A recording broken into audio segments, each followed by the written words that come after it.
How often do I lie? Well, since watching Mozza's video and this response, I counted 7 definite lies. Now I'm going to see if I can recall them. The reason why I'm telling you the precise details of each lie is just in case, Mozza, you disagree with the fact that it's a lie. Because I want the results of your experiment to be as accurate as possible, so I'm just giving you as much of the details as I can. So there we go. Without further ado. Okay, 2 of these lies are directed to the YouTube user Rosebush, who I am a big fan of. First one was on his video, The Liar Bird, when I said this is the funniest video I've ever seen on YouTube. I did think it was quite funny, but in retrospect, looking back, and even at the time, I think saying it was the funniest video ever is definitely a lie, or at least an exaggeration, but I'd still call it a lie, because it's definitely not the funniest video I've ever seen on YouTube.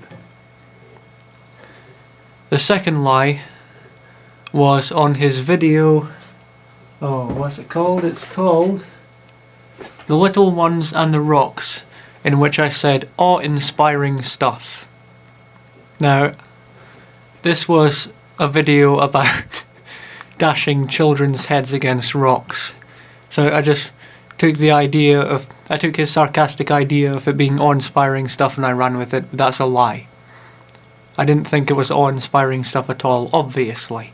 Number 3 was a comment made to Fake Sagan in the heat of passion, like I just finished watching his video in which he'd uploaded Coughlin's crying video.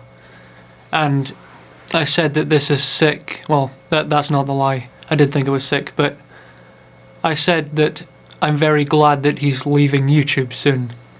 Now, of course I'm not glad that Fake Sagan's leaving YouTube. I like his videos. It was just, I was really outraged with that video and I said that. So, I don't know, again, that's probably one you can debate, but I would call that one a lie. Number 4, I told my parents I'd been revising for my exams a week before, I think it was Monday. When in reality it had been 2 weeks, kind of on and off. Number 5, we were just downstairs a moment ago. My brother had just come home from school. He asked if there was anything, I said there was nothing on the TV. Obviously there's stuff on some channels, it's just not stuff you want to watch. So again, you can debate whether that's a lie, but saying there's nothing on, I don't know. Some of these are going to be really anal. I think there is one more that's really anal, so again, it's up to you whether you want to call them a lie. Call them lies. Number 6, the really anal one. I told my new subscriber that I'd gained 100 subscribers in 9 months, when really it was just short of 9 months. So that was an estimate. I don't know. You see what I mean? My 7th and final lie, just posted a moment ago on Thunderfoot's new video. It says, I can even read it out because it's on the screen right now.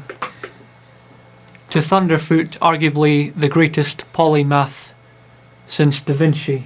So there you go, those are the closest things I could possibly find to lies. And like I said, I was really anal about some of them, so it's up to you to judge. If you don't think some of them qualify as lies.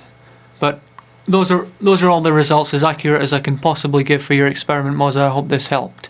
Okay, so what does honesty mean to me? Well, that's quite a difficult one because I don't tend to think much about honesty.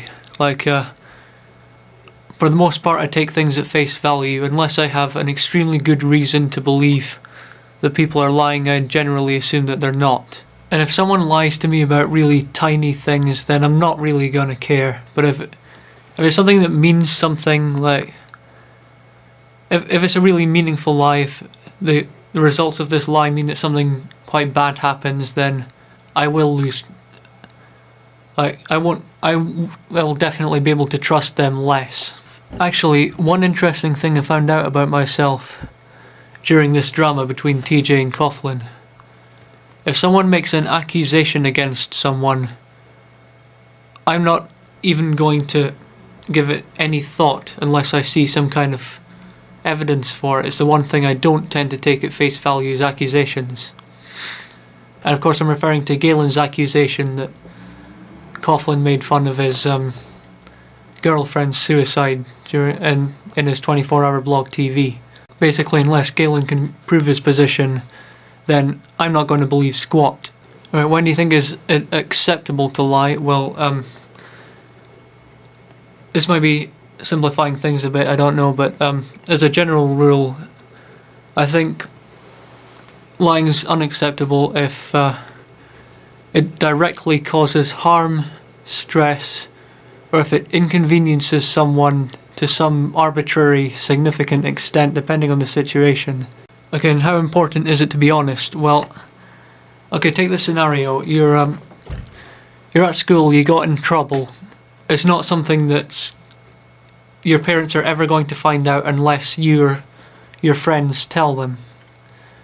Now, if your parents then ask you after school, how was your day, did you get in trouble or anything like that, and you say no, that lie has no possible harm or consequence that I can, bad consequence that I can think of off the top of my head. So, any lie of that nature I generally see as okay.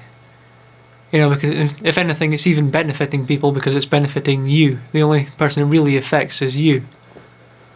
And you're getting out of, getting screamed at or whatever, so go for it.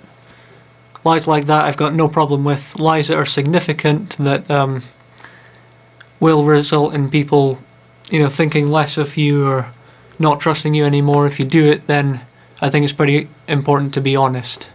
Just as a general idea there. So, okay, Mozza, I hope this was a reasonable answer to your question. And yeah, I look forward to seeing what you have to say on Monday, and yeah, bye.